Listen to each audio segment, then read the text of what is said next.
kalau kita ngomongin perbandingan dengan rezim sebelumnya, ini kan ketara banget nih perbedaan pembangunannya. Ya. Ada yang rezim sebelumnya kan pembangunan yang terlihat gitu kan, pembangunan fisik. Ya. Nah rezim yang sekarang ini pembangunannya lebih tidak terlihat nih, investasi jangka panjang nih. Kalian kalau boleh tahu ketemu Pak Wapres itu bawa apa nih? Spill dong. Saya menyampaikan masukan terkait tetap tata kelola dari pengelolaan MBG, dari pengelolaan Koperasi Desa Merah Putih. Salah satu contohnya kemarin itu kan sempat viral terkait pelatihan Koperasi Desa Merah Putih itu. Iya, ya kan? Ini kan enggak, padahal ini mau mengelola. Kita tahu ya presiden kita kan nuansanya militeristik tuh. Militeristik. Nah kita karena beliau memang dari militer gitu. Yeah. Tapi yang membuat saya berpikir ulang adalah kok banyak banget ya pemikir-pemikir sosialis kiri yang mereka adalah antitesa dari militer itu masuk di jajaran beliau gitu. Ini kan artinya ada sesuatu yang mereka dukung gitu. Ketika yang kita sampaikan tidak didengar, ketika kita menyampaikan secara baik-baik narasi seperti itu juga tidak didengar, ya mau nggak mau kan pilihan terakhir dari gerakan mahasiswa seperti itu. Menurut Bang Ketum itu kayak pesimis atau optimis nih terhadap SDM Indonesia menuju generasi emas katanya? Tentunya ya kita nggak boleh pesimis, kita harus tetap progresif lah, terus konstruktif, terus kita bagaimana aktif lah ya kan di dalam dinamika hari ini. Karena kita tahu generasi Gen Z hari ini kan, maksudnya juga banyak kita melihat anak-anak muda sudah gerakannya gerakan di dalam ruangan, di kamar ya kan. Benar-benar. Ya Ketum yang ada di dalam lingkaran Cipayung Plus ya terutama pasti mendengar inilah sentimen publik yang cukup negatif gitu dengan teman-teman Cipayung yang dianggapnya bungkam di gerakan ya kan, yang dianggapnya udah elit banget karena kedekatannya dengan penguasa. Dekat itu bukan diartikan bahwasanya kita dibungkam sebenarnya.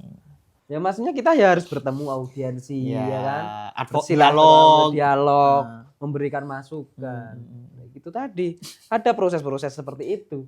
Tapi ketika kita di dialog, bertemu, silaturahmi, dianggap ini dibungkam dan ini ya gimana? Tapi kalau dari harapan Bang Ketum nih ya, Himak Budi yang punya pergerakan begitu luar biasa kayak dengan kondisi masyarakat sekarang, poin yang pengen diangkat selain SDM itu lebih jelasnya apa Bang? Kita fokus bagaimana anak-anak desa, khususnya di kampung-kampung Buddhis itu, jadi jangan sampai anak-anak itu putus sekolah. Ya kita harus dorong itu, kita harus sambut, terutama anak-anak yang sudah lulus SMA ini harus kuliah, minimal juga harus kuliah. Itu jujur loh, Ketum menjelaskan tuh udah adem banget loh, cocok jadi jubir presiden kayaknya ini.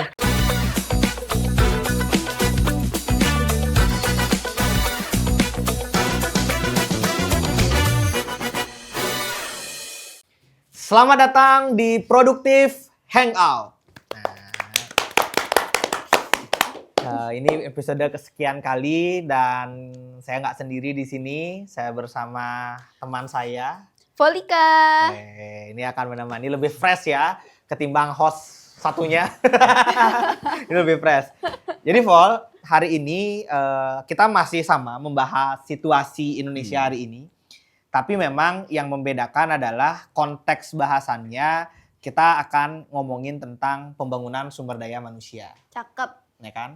Karena kita tahu ya, pemerintah hari ini tuh getol banget tuh ngomongin SDM. Ya, kita lihat dari beragam programnya lah ya. You name it misalnya, MBG, Sekolah Rakyat. Sekolah Rakyat. Nah, dan hal-hal lain lah yang memang orientasinya itu adalah pembangunan SDM. Tapi kali ini kita nggak sendiri, Vol. Kita kehadiran tamu, ini tokoh anak muda yang cukup gencar gitu ya, menyuarakan tentang pentingnya investasi pendidikan, pentingnya kualitas SDM yang bagus bagi satu negara. Kita langsung saja sambut. Tidak lain tidak bukan. Ketum Chandra. Ya, ini adalah Ketua Umum Hikmah Budi, ya kan, ketumnya teman-teman mahasiswa Buddha. Terima kasih, Tum. Siap. Sudah hadir. Ya kita terima kasih lah sudah diundang di sini podcast kita ini. Gimana kabar Tum? Ya sehat. Teman-teman juga gimana kabar? Ya, sehat. Ya bangsa kita yang mungkin masih dalam proses penyembuhan, ya kan? sehat Ya, menyambut terus. generasi emas. Penyembuhan terus. Ya penyembuhan terus Iya, ya. Kita terus support. kita doakan terus Nah. bisa sehat lah, ya kan? Tum, memulai obrolan ini saya sebenarnya tertarik untuk melihat pandangan Ketum tentang apakah pembangunan kita hari ini sudah berjalan di ranah yang tepat. Karena kan kalau kita ngomongin perbandingan dengan rezim sebelumnya, ini kan ketara banget nih perbedaan pembangunannya. Ya. Ada yang rezim sebelumnya kan pembangunan yang terlihat gitu kan, pembangunan fisik. Ya. Nah, rezim yang sekarang ini pembangunannya lebih tidak terlihat nih, investasi jangka panjang nih. Nah, bagaimana nih Ketum melihat pembangunan kita hari ini? Iya. Ya, kalau untuk berbicara pembangunan ya, pembangunan ini kan banyak faktor yang dibicarakan kan. Kalau sebenarnya tidak etis ketika pemerintah hari ini atau kebijakan hari ini selalu dibanding-bandingkan dengan pemerintah sebelumnya. Ya kan? Oke. Tidak hanya di konteks pemerintah, mungkin di konteks kepemimpinan di dalam organisasi, perusahaan, selalu ingin menunjukkan super powernya dalam masa kepemimpinannya. Nah, pasti ada dengar-dengar cerita kalau zaman saya dulu itu begini-begini. Iya, Nah, zaman ya kan? saya dulu. Zaman saya Iya, dulu. iya, begini. iya. Ini kan nggak bisa kita banding-bandingkan seperti itu karena konteks dinamika, apalagi terkait pemerintah hari ini. Dinamika global, dinamika yang ada terjadi di lapangan pasti selalu berbeda. Ya. Ya kan? Itu yang menentukan faktor-faktor dan menjadi garis melihat untuk pembangunan. Ini pembangunan secara fisik atau pembangunan SDM yang harus Dahului. ya kan? Ini kan berbicara infrastruktur dulu. Kalau berbicara pembangunan, infrastrukturnya udah jelas atau belum? Ya kan gitu. Dan per hari ini ya saya rasa memang cita-cita dari pemerintah adalah pembangunan untuk menuju sumber daya manusia unggul dan Indonesia Emas 2045 tentunya kan. Ya, betul. Itu yang selalu digaungkan dari rezimnya sebelumnya juga sama. Ya, sama. Dan digaungkan sama. Tapi kan itu tadi balik lagi pembangunan itu harus dilandasi dengan infrastruktur yang kuat. Ya. Itu. Kalau berbicara manusia, pembangunan manusia pasti ada IPM, indeks pembangunan manusia, ya kan? Indeks pembangunan manusia itu yang biasa yang kita cermati adalah terkait biasanya ekonomi, pendapatan, Betul. ya kan? Terus Kualitas kesehatan. kelayakan hidup. Betul. Biasanya kan berbicara itu. Tapi kan seharusnya masih ada infrastruktur yang kuat. Apakah dengan nilai ukur yang sudah ditentukan IPM itu sudah menjamin terhadapnya itu? Nah, sekarang saya sebenarnya cita-cita dari kebijakan hari ini, cita-cita bangsa hari ini dengan hadirnya yang tadi sudah disepil ya di awal terkait apa? MBG sekolah rakyat. Ya memang bagus. Namanya pembangunan itu ya kayak seperti rumah. Jadi harus dimulai dari pondasi dulu, susunan temboknya dulu, terus atap, baru kita berbicara isi, ya kan? Isi dalam rumah. Nah, itulah sebenarnya bisa menjadi contoh harusnya pemerintah hari ini. Mungkin seperti itulah. Mantap ya analoginya. Iya. Seperti rumah, Pol. Setuju. Pantas. Boleh gak sih? Pantas diterima wapres kemarin. Aku baru masuk ke situ ya. Kan tadi ada masukan tuh kayak bangun rumah dan ternyata kita pilot project aja tuh belum. Jadi yang kemarin kalau boleh tahu ketemu Pak Wapres itu bawa apa nih? Spill dong. Ya kan nggak mudah ya, Pol ya. Kita harus ungkapkan di sini juga ya. Wah, wajib dong. Ini kan spill A1 nih, forum A1 gitu kan. Kita pengen juga karena gini, Vol. Kemarin itu sempat ada mahasiswa juga bertemu Wapres, tapi ujung-ujungnya ketahuan ternyata mahasiswa itu menerima ya suap lah dari pihak-pihak tertentu gitu. Nah, ini kan ibaratnya menodai gerakan gitu kan. Maka dari itu kita sekarang kasih contoh nih, mahasiswa yang benar-benar membawa kajian akademik, memang membawa keresahan, ini datang ke Wapres. Makanya coba spill tuh. Apa aja yang kemarin dibawa ke Wapres. Ini salah satunya kan udah bagus nih. Analogi rumah itu kan. Itu gampang dicerna tuh benar itu. Ya, mungkin sedikit ya. Ya, boleh silakan tuh. Saya nilai dulu lah dari yang kemarin viral, mahasiswa yang diterima dari Wapres terus ketahuan itu kan. Nah, saya rasa saya setelah ketemu Wapres nggak ada hal semacam itu. Maksudnya nggak tahu ini gerakan seperti apa kok ada yang terjadi kemarin sempat viral kemarin. Gerakan seperti apa? Saya rasa saya pertemuan dengan Mas Wapres itu tidak ada hal konteks seperti itu, tidak berbicara tentang nanti kamu harus bergerak gini enggak. Kita lebih banyak memberikan masukan dan beliau ini sangat menerima aspirasi dari anak-anak muda. Nah, ini yang saya salut dari Mas Wapres. Kita punya wakil presiden anak muda. Ya tentunya kan dari perspektif publik kadang menilai yang negatif, yang apa ya kan. Tapi saya kagum dari keteguhan beliau. Keteguhan beliau dalam memimpin bangsa ini. Dia sangat aware dengan anak muda. Menerima aspirasi-aspirasi. Yang kemarin saya bawa. Ini nih penting ya kan. Nah, yang saya bawa, saya menyampaikan masukan terkait tetap tata kelola dari pengelolaan MBG, dari pengelolaan Koperasi Desa Merah Putih. Kita kan mengetahui itu gitu loh. Jadi harus ditata kelolanya, tata pendidikannya juga harus balance dan pas dengan apa yang ditujukan di situ. Ya kan? Nah, terkait juga MBG itu.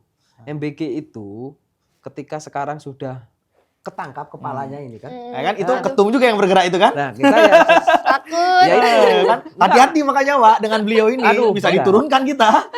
Nah, ya. Karena sudah ada pergantian kan, akhirnya kan nampak nih kebobrokan tata kelola dari MBG. Nah, jadi nampak sekarang harus mulai dibenahi nih. Dari program-program Kopdes, program-program MBG, ini sangat mulia. Cita-cita Pak Prabowo ini sangat mulia, jangan sangat mulia, jangan sampai dinodai oleh oknum-oknum, ya kan? Karena cita-citanya MBG untuk memberikan gizi kepada anak-anak bangsa hari ini kan. Peningkatan gizi betul. Nah, Koperasi Desa bagaimana bisa menggerakkan ekonomi dari tingkat bawah. Ekonomi baru kalau bahasa beliau kan. Iya. Cita-cita bagus kan? Iya betul. Tapi kalau tata kelolanya serampangan, terus nggak jelas, ya kan kasihan dari cita-cita sebesar ini, kan gitu. Nah, itu kita sampaikan kemarin ke Mas Wapres juga terkait itu. Jadi kita siap mengawal, maksudnya siap mengawal ketika program ini memang program yang suci dan baik, jangan sampai ini salah jalur. Nah, salah jalur, ya benar. Padahal ya banyak juga sih Tum yang bilang bahwa memang, saya juga kaget ya. Kita tahu ya presiden kita kan nuansanya militeristik Tum. Militeristik. Nah kita karena beliau memang dari militer gitu. Tapi yang membuat saya berpikir ulang adalah kok banyak banget ya pemikir-pemikir sosialis kiri yang mereka adalah antitesa dari militer itu masuk di jajaran beliau gitu. Ini kan artinya ada sesuatu yang mereka dukung gitu. Ide tadi yang Ketum bilang kan, idenya bagus tapi kalau tata kelolanya amburadul ya kacau juga. Iya, makanya itulah kalau kita sangat sepakat dengan apa yang menjadi cita-cita itu, kita sepakat.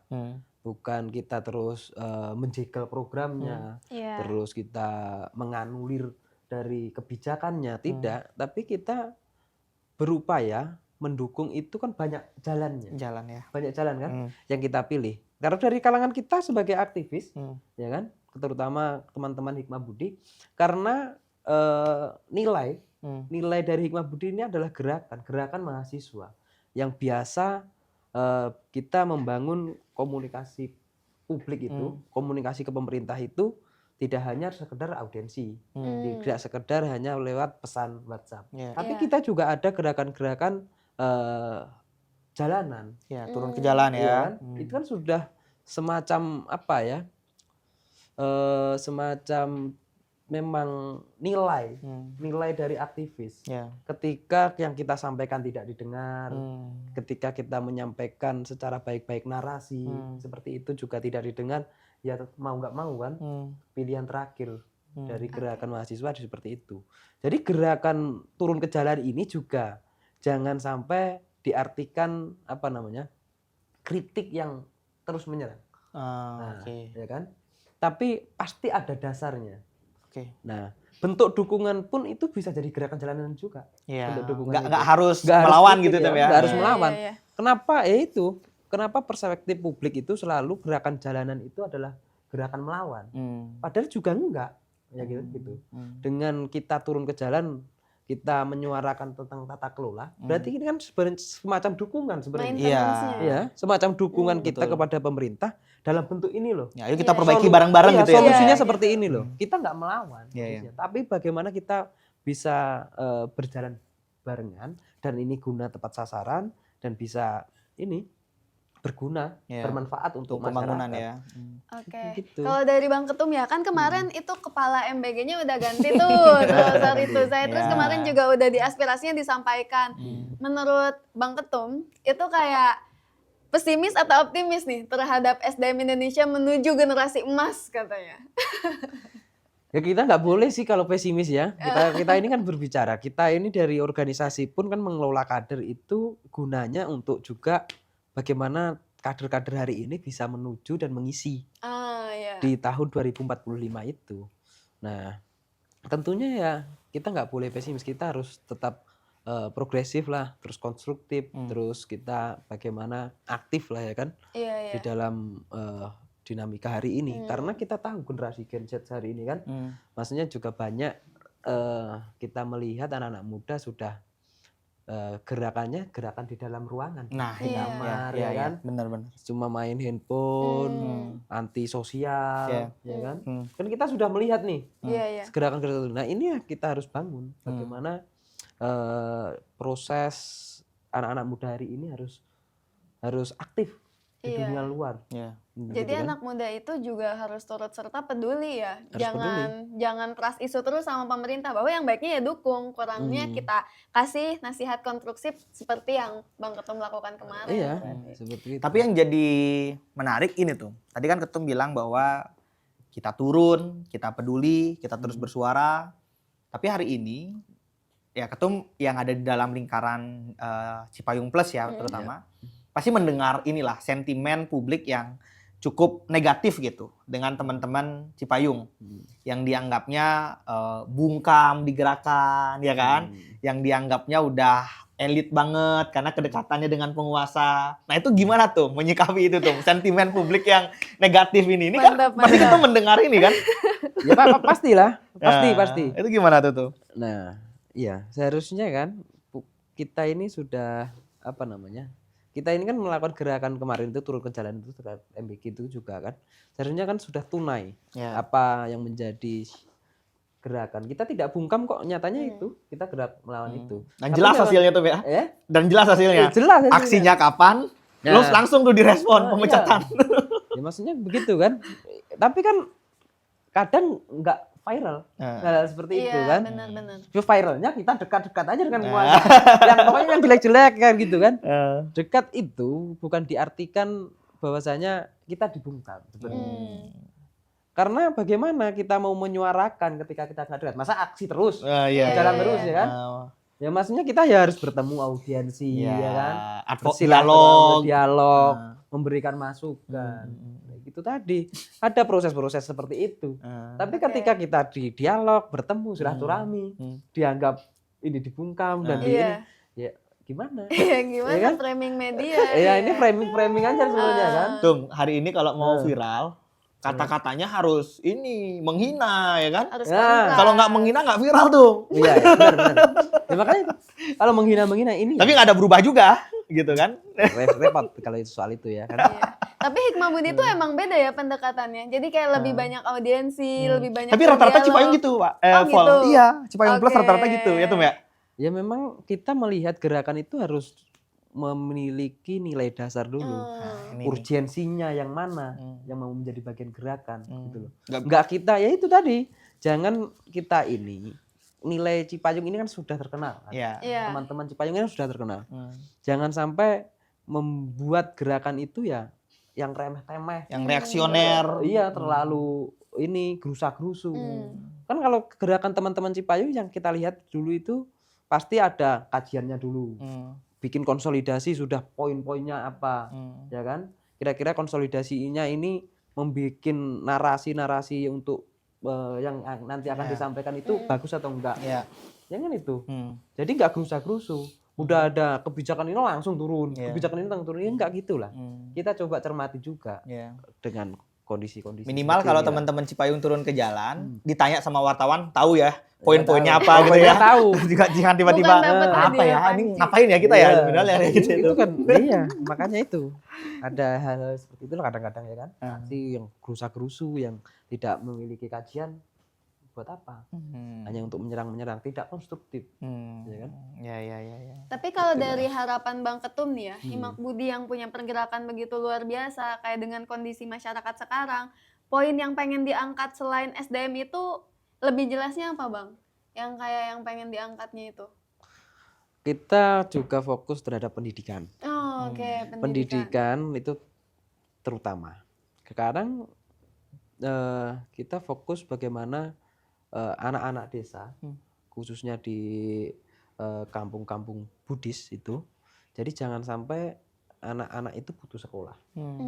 Ya kita harus dorong itu, kita harus sambut, terutama anak-anak yang sudah lulus SMA ini harus kuliah, gitu. Minimal juga harus kuliah, karena kita melihat standar kerja misalnya, SMA ini dulu mungkin dapat peluangnya banyak, ya kan? Nah sekarang sudah mempersempit itu. Sangat ya. Apalagi S1 pun sudah sempit. Aduh, susah Sudah tuh. sempit kan? Betul, ya. Banyak Susah. pengangguran juga kan, Mas Ian. Nah apalagi yang nggak kuliah. Ya. Ya kita tidak menafikan bahwasanya yang tidak kuliah pun ada yang sukses. Ya. Tapi bagaimana kita mempersempit peluang, ya kan? Bersempit peluang untuk bukan mempersempit apa? Memperbuka, memperlebar, ya, kan? memperlebar peluang, memperlebar peluang, untuk memperlebar peluang agar tidak menjadi pengangguran, ya kan? Memiliki kerja, memiliki taraf hidup yang normal. Ya kita masih dorong itu untuk pendidikan, karena pendidikan ini kan sebagai aktualisasi diri kan. Itu. Nah itulah. Jadi memang kalau kita kembali lagi ke tadi itu. Tadi kebijakan pemerintah per hari ini, memang yang dilakukan itu adalah pembangunan investasi SDM memang, ya. Betul ya. Memang SDM daripada investasi infrastruktur fisiknya ya. Ya mungkin karena harusnya ini bukan dibandingkan dengan periode sebelumnya, nggak boleh. Ya, nggak bisa. Ini kita namakan adalah keberlanjutan harusnya. Karena waktu itu sudah infrastruktur secara fisik sudah jadi ya. Sudah jadi kan, itu dipergunakan untuk menunjang pembangunan manusianya, investasi manusia. Bukan terus dibandingkan ini bangun ini, sekarang prioritasnya bangun ini, gitu. Enggak. Karena kebijakan-kebijakan hari ini pun adalah kebijakan yang saya rasa ya itu tadi sangat bagus ya kan. Kayak sekolah rakyat misalnya itu kan sebenarnya salah satu yang mungkin ya bisa menjawab keresahan Ketum tadi, ya kan? Maksudnya teman-teman yang ada di desa terutama yang memang tidak punya privilege untuk akses sekolah akhirnya dapat akses. Terus MBG misalnya. MBG kan ini bukan hanya tentang pemenuhan perut kan, tapi juga tentang mengatasi stunting. Nah, ini kan satu lingkaran yang sebetulnya ekosistem dalam membangun sumber daya manusia ya, Tum ya? Iya, ya benar-benar itu. Karena kalau kita bicara teori-teori Abraham Maslow, itu ada piramid ini kan kebutuhan itu. Jadi paling dasar ini adalah kebutuhan fisiologis, yaitu urusan perut. Ya kan? Berat ini. Teorinya. Nah, itu yang penting. Setelah perut rasa aman. Perut rasa aman. Rasa aman. Nah, setelah rasa aman bentar, satu-satu. Rasa aman itu udah dapat belum nih kita nih hari ini? Rasa aman itu ya kan? Nah, ini penting nih. Kita sebagai aktivis yang sering bersuaranya pun juga cukup kritis. Rasa aman itu udah didapatkan belum nih? Tapi per hari ini aktivis-aktivis ini ya, khususnya kalau Cipayung, saya rasa masih tidak ada semacam kayak kriminalisasi. Ini kan kalau kita bicara aman yang mana dulu? Benar. Aman karena teror atau aman kriminalisasi atau aman secara finansial. Beda lagi jelas. Beda lagi konteksnya. Jelas. Tapi kalau secara gerakan ya tidak ada. Ya mungkin teror kecil ada lah. Teror kecil kan. Tapi kalau sampai terjadi kayak misal yang terjadi pada yang kemarin itu reporter atau apa itu kan. Andri Yunus itu kan sangat disayangkan ya. Sayangkan gerakan-gerakan nggak boleh di negara demokrasi itu terus melakukan seperti itu, upaya kriminalisasi seperti itu. Mau masuk yang tadi kan katanya infrastruktur terus dilanjuti sama SDM. Bukan buat membandingkan nih, tapi kemarin sempat ada yang keblinger katanya sekolah aja harus pakai perahu kan. Mereka kelaparan ke sekolahan. Justru kan infrastrukturnya juga belum selesai Bang di situ. Tapi kita udah langsung ke MBG. Itu gimana menurut Abang tuh yang kayak gitu? Nah, pasti ada daerah-daerah yang tertinggal, yang luput dari perhatian. Jadi kalau ada hal semacam itu, harusnya pemerintah hari ini berterima kasih yang membuka itu narasi ke publik, Iya. tapi juga langsung turun tangan Untuk mengeksekusi itu ya. mengeksekusi itu. Berarti kan pastilah dalam proses pembangunan itu, kalau kita berbicara analogi rumah tadi kan, Iya. yang dari pondasi, tembok, atap, dan isi, Mm-mm. kan pasti ada yang tertinggal Betul. kadang. Ini catnya yang kurang yang mana, ya kan kadang. Ini gordennya belum, kan pasti ada hal-hal yang kurang yang harus dilengkapi. Iya. Nah berarti tugasnya ketika ada yang tertinggal, yang tidak kasat mata dan tidak sampai ke pemerintah, ya udah disampaikan harusnya, langsung turun tangan, gitu loh. Itu yang Jujur loh, penting. Ketum menjelaskan tuh udah adem banget loh, cocok jadi jubir presiden kayaknya ini.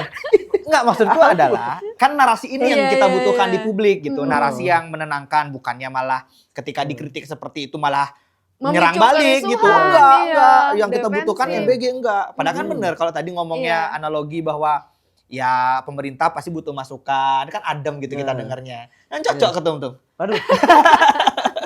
Nah, terus gimana tuh? Ya itu semacam itu, harus responsif. Ya. Jadi negara itu tidak boleh bungkam, tidak boleh antipati, tidak boleh menutup telinga.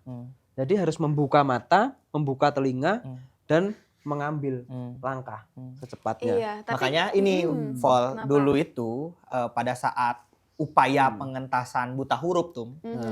Jadi di Jogja, Soekarno itu di tahun kalau nggak salah ya di tahun 49 atau 59 atau 56 gitu. Dia bilang ada tuh flyernya gede, bantulah pemerintah gitu. Narasinya tuh bantulah pemerintah. Artinya memang negara itu, saya sepakat nih sama pemikiran Ketum bahwa negara itu nggak boleh hanya memiliki paradigma sebagai service provider, hanya menyediakan jasa. Iya. Tapi negara juga harus menjadi aktor yang ingin dan membutuhkan bantuan dari masyarakat. Nah itu tuh narasi yang nggak pernah muncul tuh dari jubir-jubir istana. Aduh. Iya. Nah ini narasi ini muncul, Ketum ini penting nih, membantu gitu. tapi banyak lah kalau di sana itu orang-orang pintar kan. Orang-orang Ya kan? pintar. Orang-orang pintar udah teruji lah pastinya. Ya, karena Kalau saking sudah pintarnya gitu kan. egonya tinggi juga tuh. Jadi kurang adem juga gitu loh keluarnya. Masuk.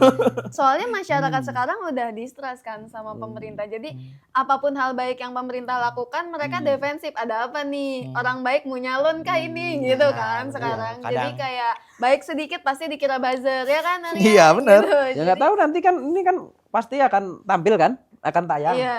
Ya nggak tahu nanti kita akan dinarasikan seperti apa ketika menjawab seperti ini. Saya rasa kita tidak ada kepentingan apapun di dalam ini, ya kan. Tapi kan ini saya memberikan masukan. Jadi masukan itu juga ada yang kasar, ada yang soft, ya kan. Tidak melulu harus gerakan melawan. Jadi ya dalam media apapun itu bisa dilakukan untuk menyampaikan masukan. Ya. Ya kan? Ya, itu penting tuh. Nah, gini tuh. Tadi kita lanjut lagi nih. Wah, Vol. Yang mana? Apa tuh? Kan udah tadi satu perut terisi. Iya, kan? sekolah ada. Keamanan. Keamanan. Nah, setelah keamanan apa lagi nih tuh piramidnya tuh? Ini biar clear nih penjelasannya nih. Nih. Aku juga Ini. belajar ini di ilmu psikologi. Apa sih namanya? Abraham Maslow. Abraham Maslow, piramid. ya, Iya. piramid. Perut, keamanan, kayak paling atas nih finansial nih tuh, pekerjaan, ekonomi gitu ya kan. Aktualisasi diri kan. Wah, Iya, aktualisasi iya. diri. Paling Oke. atas itu. Iya. Penting Jadi tuh ya. ada 5 Memahami realitas ya tuh ya. Iya, ada itu. Makanya itulah Aktualisasi. ada hikmah budi. Ada hikmah. Wadah gerakan mahasiswa untuk bisa aktualisasi diri. Aktualisasi Oh, diri. Itu Gimana penting. kondisi hikmah budi hari ini tuh Iya, begitulah. dalam proses mengaktualisasi kader? Ya proses. Apalagi Hikmah Budi hari ini bentar lagi mau kongres juga ini. Wih. Jadi udah ada pergantian ketua umum. Waduh. Oke. Kita mohon doanya lah. Ketum 2 periode. Enggak lah.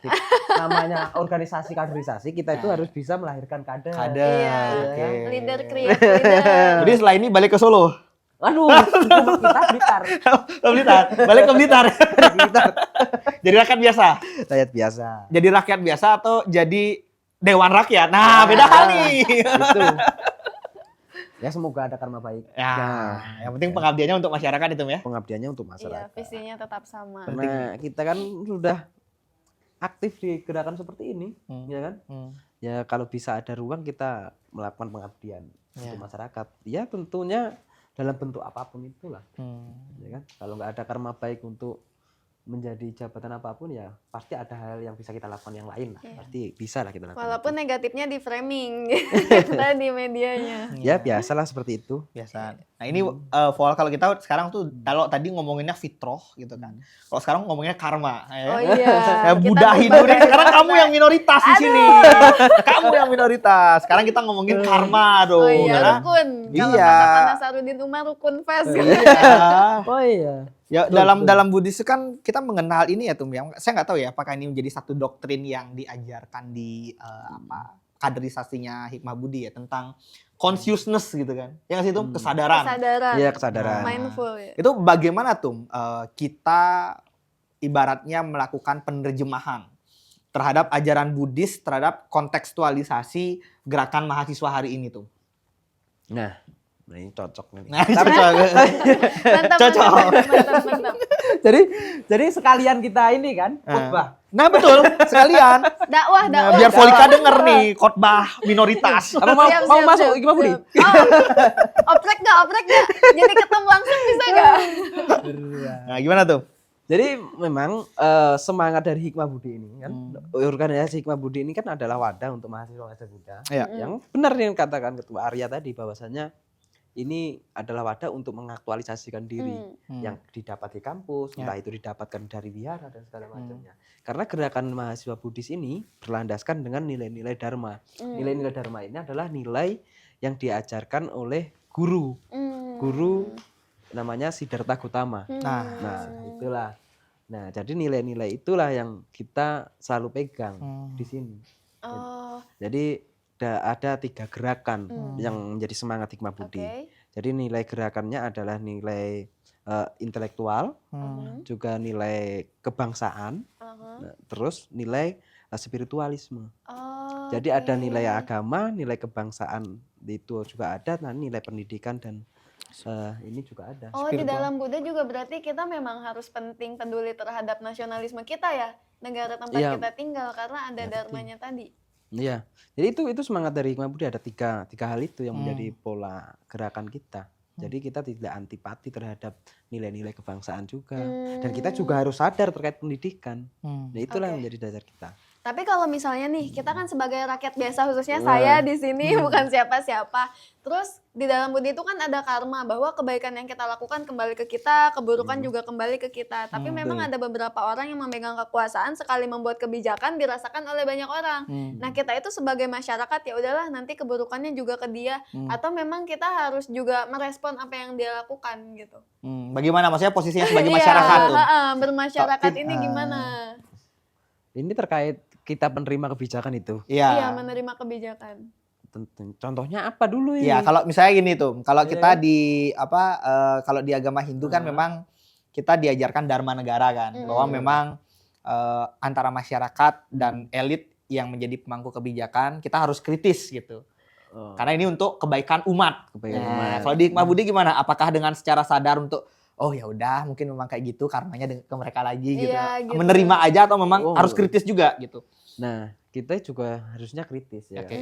Harus kritis terhadap hal itu karena sebenarnya politik ini tidak lepas di dalam kehidupan kita. Dari kita bangun tidur sampai kita tidur lagi, itu diatur dalam kebijakan politik. Kalau kita buta politik, ya kita mau hidup di mana per hari ini? Nah, ya kan? penting. Karena semua ini ditentukan oleh politik. Nah, terus ada kebijakan politik yang mengatur kita dan itu tidak pas, tidak pas karena ini tidak membawa kemaslahatan untuk umat, kemaslahatan untuk masyarakat. Banyak ininya lah, negatifnya kira-kira. Ya tentunya harus bersuara. Gitu kan? Ini bukan bicara karma. Yang kita suarakan ini adalah nilai baik, itu nanti juga akan timbul karma baik dalam kita menyampaikan itu. Penasaran. Saya kan mayoritas ya sebagai Islam di sini, sedangkan ini sebagai Buddhis gitu. Dalam pergerakan itu kan tadi emang bilangnya udah aman, tapi ada nggak sih rasa minoritas diperlakukan sebagai Buddhis berbeda, pergerakannya dianggap oh ini misalnya yang radikal bilang oh kaum kafir dan sebagainya, itu pernah terjadi nggak sih dan gimana menyikapinya nih Pak Ketum? Penasaran. Ya kalau di Indonesia ini kan kebebasan beragama ini kan udah dijamin undang-undang. Oke, berarti udah aman ya. Ya harusnya aman. Memang ada oknum-oknum, ada di daerah tertentu yang kadang kita mendengar ya kan, mendengar ada konflik antar agama, terus konflik antar suku dan segala macamnya. Perbedaan-perbedaan itulah kadang-kadang memang dibentur-benturkan. Tapi kita selama ini ya memang kita ini minoritas, tapi juga nggak merasa terus kita ini diasingkan, enggak lah. Saya rasa, tapi ya kita bisa saling mengangkat aja, ya kan? Itu yang paling penting. Saling mengisi ruang, seperti itulah yang kita harapkan juga dari pemerintah juga. Per hari ini di kabinet ini kan juga ada representasi Buddha. Oh iya Tum, berapa orang Tum? Ada mas satu sebenarnya, cuma satu di Wamen apa itu? Iren ya? Iren. Wamencraft, Craft ya. Jadi iya baru ini ada representasi. Ya, semoga lebih banyak lah ya nanti ya. Nanti bisa. Seperti Hindu baru 2, ya semoga lebih banyak lah ya. Jadi biar maksudnya ya. Mengisi ruang-ruang, terus menjawab tentang kebinekaan. Iya, representasi itu penting ya Tum ya. Penting representasi itu di semua lini itu harus ada. Yang nggak kalah penting ya Tum, kita punya segmentasi terakhir nih. Nah, segmentasi kita namanya pilihan cepat. Jadi saya akan memberikan Ketum pilihan dan Ketum hanya menjawab salah satu dari yang saya sampaikan.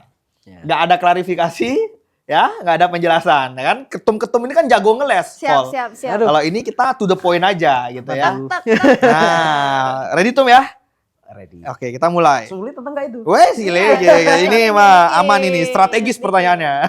Aman ya? Aman. Yang penting aman-aman aja. Oke, yang penting nggak ada pertanyaan tentang polisi atau jaksa agung, nggak ada. Yang penting nggak ada pertanyaan antara polisi atau TNI, nggak ada. Yang penting aman aja. Aman. Oke. Udah Tum ya? Oke. Infrastruktur atau SDM? Infrastruktur. IQ atau integritas? Integritas. Sekolah atau keluarga? Keluarga. Kompetensi atau karakter? Karakter. Prestasi atau empati? Empati. Teknologi atau moralitas? Moralitas. Cepat maju atau maju berkelanjutan? Maju berkelanjutan. Aktivis atau akademisi? Aktivis. Kompetisi atau kolaborasi? Kolaborasi. Indonesia emas atau Indonesia bahagia? Indonesia bahagia lah. Pintar atau bijaksana? Bijaksana. Membangun gedung atau membangun manusia? Membangun manusia. Luar biasa. Nah, terakhir nih Tum, pesan buat teman-teman muda yang sebetulnya nonton kita nongkrong hari ini. Iya. Apa nih untuk melihat situasi Indonesia hari ini, bagaimana seharusnya kita memposisikan diri, terus apa pesan yang bisa Ketum sampaikan kepada teman-teman muda ini? Silakan Tum. Ya, tentunya kita berharap untuk anak-anak muda itu jangan apatis terhadap politik atau terhadap kebijakan dan segala macamnya. Kita tidak boleh diam, kita harus tetap aktif. Terus kita harus selalu mengawal apa yang menjadi kebijakan ini rasional atau tidak. Nah, tentunya itulah yang kita harapkan dari anak-anak muda. Harus tetap progresif, terus kolaboratif dan aktif dan semangat bersosial. Jangan di kamar, jangan terus antisosial, ya kan? Itu yang nggak kita harapkan. Kita harus jaga semangat persatuan, jaga kekompakan, terus ada budaya kita adalah gotong royong. Iya, Gitu ya. kolaborasi. Chandra Aditya, Siap. Ketua Umum Hikmah Budi.